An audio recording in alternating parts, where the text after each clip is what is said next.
మొట్టమొదటి నీ ఇంటికి పో. యేసు ప్రభు దేవుడు నన్ను ఎట్లా రక్షించాడు, వాళ్ళకు రక్షణ సువార్త తెలియజేయి. మొదట నీ ఇంటికి చెప్పు, నింటి వారి దగ్గరికి వెళ్ళు.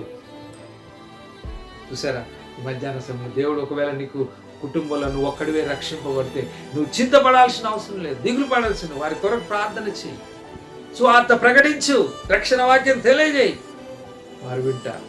చూడండి, అప్పుడు ఏం చేస్తున్నాం చూడండి, 20 వచనం మనం ఊహించుకుందాం. వాడు వెళ్ళి యేసు తనకు చేసినవన్నీ దెకాపోలిలో ప్రకటింపనారంభింప. చెప్పండి హల్లెలూయా. వాడు వెళ్ళి దెకాపోలి 10 అన్నమాట.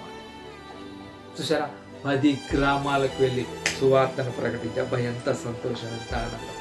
మధ్యాహ్నం సహోదరి, ఒక వ్యక్తి రక్షింపబడ్డప్పుడు నశించిన దానిని వెతికి రక్షించాలని ఆయన ఇష్టపడు.